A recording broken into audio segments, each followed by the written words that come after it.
Saya bilang, cocok Pak, saya juga dapatnya itu sama. Untuk apa? Supaya kerajaan Allah semakin dibesarkan. Amin. Bukan untuk kita ganti mobil mewah. Dengar ya. Bukan untuk kita beli rumah yang lebih besar, beli ini rumah 10, apartemen 10.000. Kita mati nggak bawa itu semua, amin. Bilang amin yang kencang. Untuk apa Tuhan memberkati saudara? Supaya engkau memperbesar kerajaan surga di bumi ini. Amin. Bukan untuk kita memperkaya diri, bukan. Karena kenapa saudara? Kita ini memperkaya diri, menambah semua yang kita punya. Waktu kita mati, kita bawa nggak satu pun dari yang kita punya? Nggak ada. Terus kita ini mau hidup sampai berapa lama sih? Sisa umur kita ini berapa? Ya, ada yang sampai 70, 80, ada yang 100. Tapi kebanggaannya sakit penyakit, penderitaan. Zaman dulu itu saudara, pertama kali manusia hidup, kalau sudah baca zaman Nuh, Adam dan Hawa, 900 tahun. Adam dan Hawa manusia pertama. Umurnya 900 tahun. Kenapa? Belum ada belum ada sari roti, belum ada chicken nugget, belum ada Kentucky. Dia makan daun-daun. Ya, mirip-mirip monyet. Sehat, makanya daun. Umurnya 950. Lalu turun ke generasi kedua, ya. Zamannya Nuh itu 350 tahun. Umur manusia. Ketika turun sampai generasi ketiga, diskon gede-gede. Banting harga 70, Alkitab bilang. Ya, paling lama itu ada yang mencapai 100, tapi kebanggaannya sakit, penyakit, penderitaan. Bayangkan dari 900 turun jadi 350 akibat kebanyakan dosa. Manusia hidup di dunia itu makin berdosa. Makannya ya nggak karu-karuan, hidupnya nggak karu-karuan, dosanya kalau nimbang berat badan saudara beratnya 50, dosanya 70. Ya benar nggak? Umurnya didiskon, entek 70 tahun kata Alkitab. Nah, selama kita hidup 70 tahun ini, apa yang kita mau bikin bagi Tuhan? Percayalah, setiap orang yang hidup, waktu dia sudah bertobat, paling tidak setengah dari umurnya itu udah dipakai buat dosa, baru dia bertobat. Banyak yang begitu. Ya, udah berdosa terus. Maka kita bilang ini, sudah terlalu banyak waktu yang kamu pakai untuk hidup bagi kepentinganmu sendiri. Sekarang kamu harus hidup bagi kepentingan Tuhan. Amin. Ada yang mau hidup sampai 100 tahun? Ada? Bapak yang rambut putih umur berapa Pak sekarang? Berapa? 67. Ya, mahkotanya itu udah rambut putih ya, mahkota itu. Ya. 67 tahun, sehat ya Pak? Alhamdulillah ya. Nah. Yang mau hidup, Bapak mau nggak hidup sampai 100 tahun? Nggak mau Pak, kenapa? Hah? Sakit, banyak sakit penyakit. Kalau dikasih sehat, tulang sehat, semua sehat, nggak ada sakit, terus dikasih kaya-kaya, mau nggak Pak? Mau ya? Yang lain mau nggak dikasih sehat, umur panjang, tulangnya sehat semua, duitnya banyak, kaya, mau nggak? Mata duitan ya? Ya baru diumpan duit baru mau. Ya, saya nggak mau. Kenapa? Lo kita ini kan kepengen ketemu Tuhan. Masa mau tinggal di dunia terus? Hello? Jangan cinta dunia. Barang siapa yang mengasihi dunia ini, maka kasih akan Bapa tidak ada dalam diri orang itu, kata firman Tuhan. Amin. Ya, kita tahu kan, ini bumi ini bukan tempat kita, ini tempat pembuangan. Bumi ini tempat tertutup. Ada di bawah kuasa si jahat dunia ini. Tapi Yesus berkata, engkau memang ada di dunia, tapi engkau bukan dari dunia. Ada satu tanah kekekalan yang Tuhan sediakan bagi saudara dan saya. Nah, lalu dia cerita, saudara, dia bilang, dari situ ketika saya mulai dibuka Tuhan bisnis itu, Bu, kita sendiri terkaget-kaget. Dia bilang, dari cuma toko roti biasa jadi gede. Sekarang dia mengembangkan, saya punya perkebunan kelapa sawit, ya, lalu ini dia buka pom bensin. Dia bilang, apa kayaknya yang kita kerjakan tuh Tuhan buat berhasil. Saya tuh sampai terheran-heran, apa gini berhasil. Tapi untuk apa? Lalu dia bilang, ibu tahu, waktu saya dalam masa perintisan, penghasilan kami hanya 50.000 sehari. Saya tuh rindu bangun gereja. Saya udah punya tanah yang saya beli dengan mencicil, itu untuk saya bangun rumah. Lalu saya mau bangun gereja, saya udah bikin proposal Bu. Saya masukin nama-nama keluarganya istri saya yang kaya-kaya untuk mereka nabur. Saya masuk di menara doa, saya doa. Waktu lagi doa dapat suara Tuhan. Tuhan bilang apa? Sobek itu proposal. Aku yang akan mencukupkan engkau bangun gereja. Sobek semua. Dengan berat hati, karena itu menurut hikmatnya dia kan. Ini orang-orang bisa tolong dan bisa segera bangun. Ini loh saya bilang, kalau Tuhan besertamu, engkau tidak akan pakai logikamu. Dan kadang Tuhan minta engkau berbelok dari jalan yang satu, masuk ke jalan yang lain. Lalu dia bilang, saya dengar itu, dengan berat hati Bu, saya sobek. Lalu saya doa, terus gimana? Tuhan bilang, kasih tanah yang buat rumahmu itu untuk bangun gereja. Syok juga dia. Ya kan Tuhan bilang, orang kerajaanku aja belum bangun, udah mau bangun rumah. Akhirnya dia relakan tanahnya, lalu mulai bangun. Waktu dia mulai bangun, Tuhan buka pintu berkat.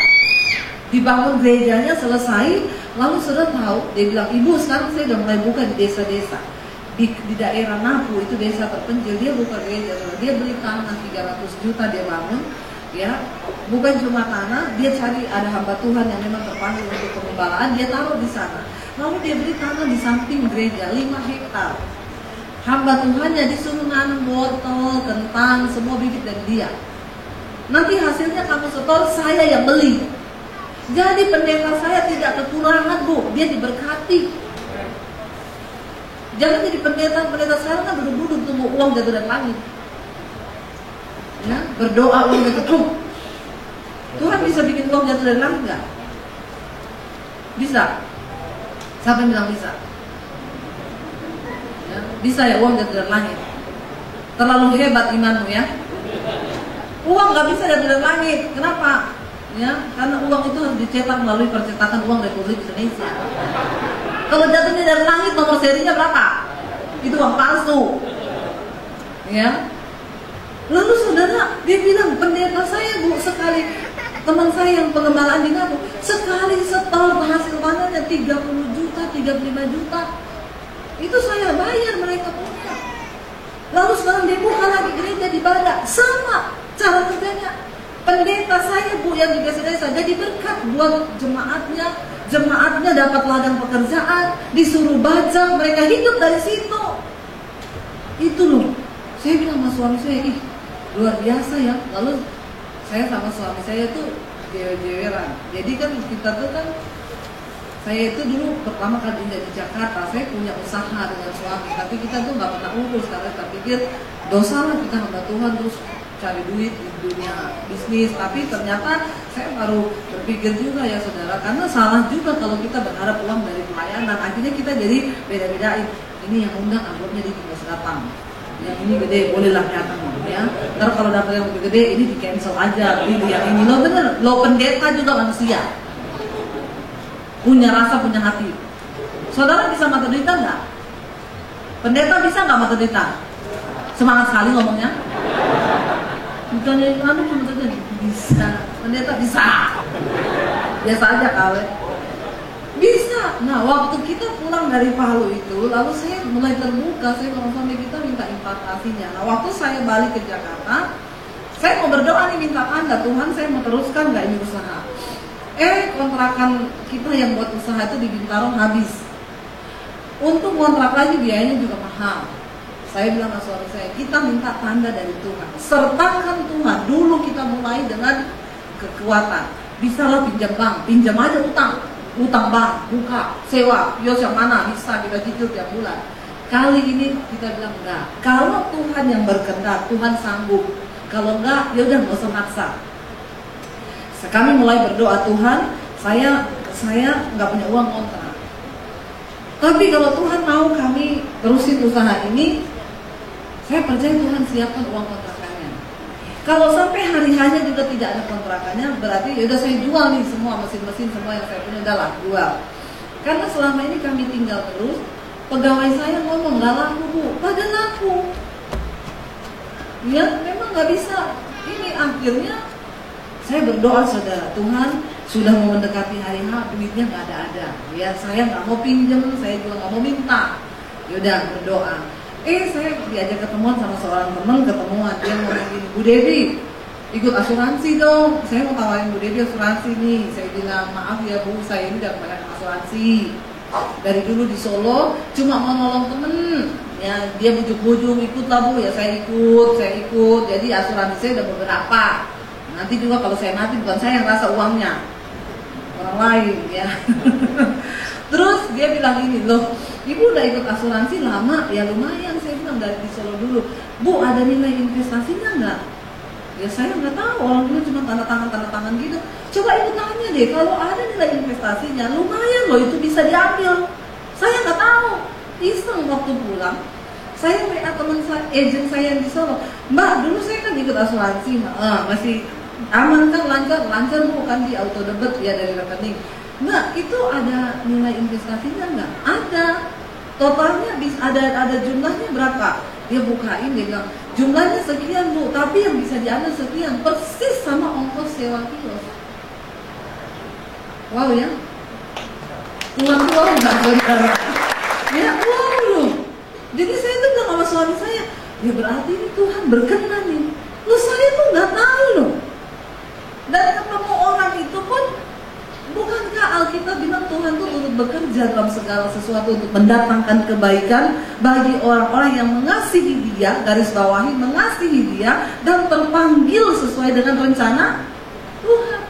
Jangan bilang gini ya, itu kan karena Bu Devi ikut asuransi. Enggak, Tuhan tuh terlalu punya banyak cara untuk menolong kita. Ya, bahkan orang lain pun yang Dia gerakkan itu sanggup loh menolong. Kadang kita nggak terpikir secara oke, berarti ini dari Tuhan. Saya bayar kios saudara. Setelah itu kami melangkah pun doa terus dulu nggak, doa dulu pokoknya Tuhan berkati, orang mendatang diberkati. Ini. Alkitab kan bilang terkutuklah orang yang mengandalkan kekuatannya sendiri, tapi diberkatilah orang yang mengandalkan Tuhan. Mengandalkan Tuhan itu bukan cuma dari mulut, duduk suami istri gandeng tangan, serahkan apa yang engkau mau doakan, minta sama Tuhan. Akhirnya saudara udah mengalir, kita mau cetak terus nih. Cetak terus mahal ya, harus sekian ribu, jumlahnya juga jutaan, begini sekian.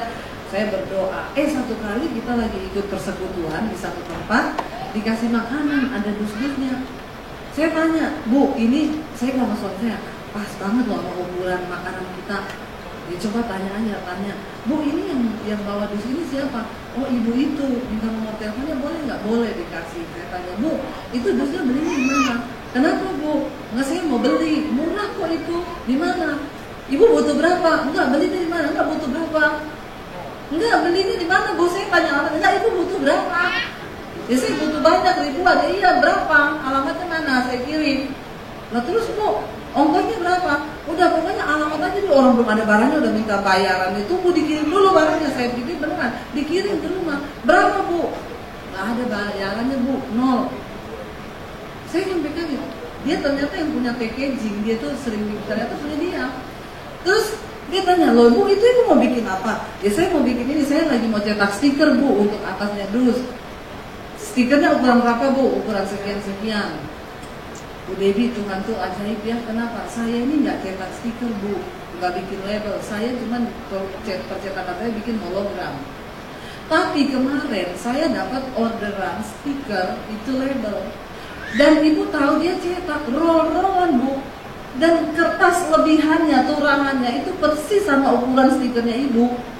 Jadi saya bisa masukin ini sisa, sekalian saya cetak. Dan sisanya Ibu tahu bukan 1-2 lembar, roll-rollan Bu. Jadi Ibu tuh bisa pakai seumur hidup ini. Coba tuh Tuhan ya. Saya tanya lagi, biayanya berapa Bu? Orang sisa ngapain pakai biaya? Wow nggak? Ya begitu Tuhan itu saudara. Akhirnya kami mulai melangkah berdoa. Dan saudara tahu dalam waktu beberapa hari ini, kita sama suami itu terkejut, terkaget-kaget ya. Baru pertama, dulu saya dengar kesaksian Ibu itu, saya Bu berbulan-bulan omset 50.000, 100.000. Kita baru beberapa hari saudara, 1 jutaan udah masuk omsetnya. kalau waktu Tuhan tuh datang. Saya bilang, Tuhan, saya bukan untuk memperkaya diri. Ada banyak kerinduan di hati saya. Ya, saya udah bilang sama suami saya kemarin, ya mudah-mudahan nih benar-benar tercapai. Saya bilang, saya tuh pengen ya bikin persekutuan untuk anak-anak gelandangan. Lalu kita sekolahin mereka, lalu kita arahkan mereka untuk dapat di dunia pekerjaan. Di gereja kan banyak orang yang punya perusahaan. Kita akan link ke sana, lalu nanti kita benar-benar bina karakter mereka jadi karakter yang baik, punya karakter Kristus, supaya mereka juga bisa merasakan hidup di dunia ini menjadi ada artinya. Benar nggak saudara? Ya, siapa yang terpanggil untuk pelayanan begitu? Saya sama suami saya saya pengen tuh ya pelayanan yang pelayanan yang begini. Ya kadang-kadang orang tuh nggak lihat gitu loh, tapi gara-gara apa? Saya lihat anak mami saya nonton TV yang itu di Indosiar yang terangkanlah tuh kan sudah. Mami saya nonton iseng, saya pulang pelayanan duduk di depan TV. Bilang apa, Mam? Ini loh anak gelandangan diangkat anak sama ibunya itu. Seneng banget, akhirnya saya punya orang tua di dunia ini. Dituduh mencuri, diusir. Saya lihat film itu ya Tuhan. Oh ya, ketika mereka mendapatkan arti dari hidup, mereka juga kan nggak minta dilahirkan punya nasib begitu. Benar nggak saudara? Tapi siapa yang hatinya tergerak? Nah saya berdoa, yuk kita semua hari ini, Tuhan, kami rindu Tuhan, kami di tahun 2018 taruh sesuatu untuk memperbesar kerajaan-Mu di bumi ini. Ya, tujuannya untuk memperbesar kerajaan Allah di bumi. Saya diberkati dengan kesaksian teman saya itu, dia bilang gini, Beb, bayangkan kalau ada 10 orang saja yang Tuhan berkati seperti saya dan istri hari ini. Ibu bayangkan ada berapa banyak gereja yang dibuka di desa-desa. Dan mereka menghidupi banyak orang. Ketimbang berkat itu jatuh ke tangan orang fasik, buat apa coba? Kita mulai berdoa. Saya percaya saudara, ketika kita rindukan punya hati Tuhan, maka Tuhan terlebih rindu memberi hatinya kepada kita. Satu hal pegang tahun 2018 itu Tuhan bilang apa? Asalkan engkau bertindak hati-hati, Yosua pasal yang 1, berjalan sesuai dengan semua yang tertulis dalam hukum Taurat dalam kitab suci ini, maka perjalananmu di dunia ini berhasil dan beruntung. Saya berdoa 2018 buang segala dosa, amin. Yang masih bersinah, yang masih selingkuh, yang masih bohong, yang masih suka utang. Ya utang itu roh, ya tengking dalam nama Yesus. Ya, nggak usah utang-utangan. Hidup itu murah, yang mahal tuh gayanya. Amin. Bener nggak? Hidup tuh murah nggak? Murah. Kita beli tempe, ya makan di warung, belanja satu hari saya beli, Bu sayur lodehnya satu ini berapa? 5.000 Bu, 5.000. Ya udah beli 2 ya. Kelapanya berapa? 5.000. Pulang masak 25.000 itu udah banyak banget dimakan satu rumah loh. Tapi kalau mau makan di mall yang satu porsi 75.000. Ya, bener nggak? Kadang-kadang orang Kristen itu gitu. Ya kita nih beli kopi susu di warung pinggir jalan 1 gelas 5.000, masuk ke mall. Sebutannya bukan kopi susu lagi. Apa? Ya, ya kopi latte, ya karamel latte. Harganya 55.000. Minum apa tuh namanya, teh tarik, teh dikasih susu. Berapa di pinggir jalan? Ya 5.000. Begitu masuk mall, milk tea. Ya, bener nggak? Makan nasi goreng, pokoknya semua tuh tulisan kalau udah berubah harga, berubah nama sebutan dengan bahasa Inggris sudah mahal harganya. Karena untuk ngucapin aja ada biayanya. Bener nggak? Kopi hitam di pinggir jalan berapa? 3.000. Ya, saudara masuk ke mall jadi apa? Black coffee. Berapa? 35.000, 50.000. Capek deh. Hidup itu murah, yang mahal itu dah. Makanya hukum fisika bilang tekanan itu berbanding lurus dengan gaya. Makin banyak gaya, makin banyak. Bilang kanan kirimu, gak usah banyak gaya. Makin banyak gaya, makin banyak tekanan hidup lo. Ya hidup ini apa adanya aja, amin. Gak usah melampaui yang terpikirkan.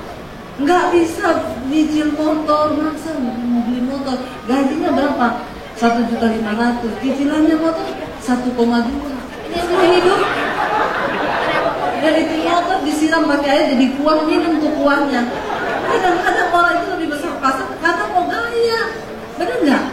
Dia gaji berapa? 5 juta, ambil mobil, cicilan mobilnya berapa? 4,5. Terus 500-nya lo mau hidup apa? Akhirnya utang. Sekarang banyak yang tawarin utang harian. Ya, 1 hari bunganya kecil kok, cuma 1.000. Begitu 30 hari 30.000 itu bunga berbunga terus. Tercekiklah hidup lu. Saudara, cukupkan diri dengan apa yang ada padamu.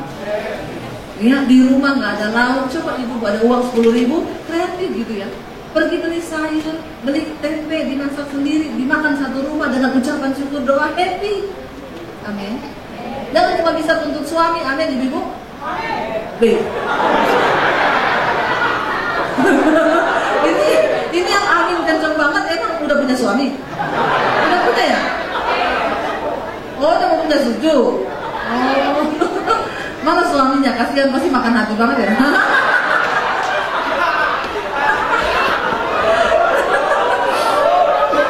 Soalnya kayaknya dia aminnya itu amin bertobat banget ya.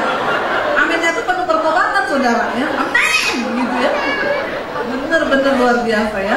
Jadi ibu-ibu sampai suami mau simpen duit udah bingung ya. Taruh di kaos kaki, hilang kaos kaki.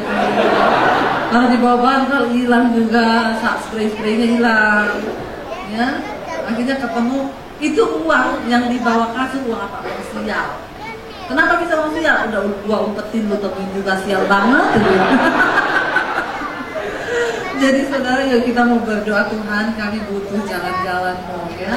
Di tahun 2018 tunjukkan kami mau semakin berserah, minta penyertaan Tuhan. Pemainnya sih, come on. Ya, kita mau berdoa saudara, kita mau bilang Tuhan, jangan sampai kami berjalan dengan kekuatan kami, ya arahkan kami pada jalan-jalan-Mu. Karena jalan Tuhan itu tidak terselami. Ya, kadang-kadang tidak terselami, tapi ketika Engkau temukan kairosnya Tuhan, hari ini mulai berdoa, ibu-ibu, nggak akan ada yang kekurangan duit. Saya banyak lihat teman-teman saya dulu yang tidak punya penghasilan, sekarang udah mulai jualan roti. Kenapa? Belajar di YouTube. Daripada nonton tutorial make up terus, mobil make up kan ada duit. Yang penting nonton tutorial masak. Lu jualan tuh masakan ya. Tadinya awal dia cuma tawarin di Instagram, teman-teman pada pesan, sekarang di rumah udah buka toko roti kecil-kecilan. Nggak ada yang mustahil kalau Tuhan beserta, amin. Dia panggil berdiri bersama, kita nyanyi lagu Jalanmu Tak Terselami ya. Jalan Tuhan itu tidak terselami oleh setiap hati kita, tapi ketika kita mau berserah maka dia tunjukkan jalannya. Hari ini biar kita menaikkan pujian ini dengan sungguh-sungguh berdoa, karena penyertaan Tuhan itu sempurna bagi kita, amin. Katakan sama-sama. Jalanmu tak terselami oleh setiap hati kami, oleh setiap hati kami.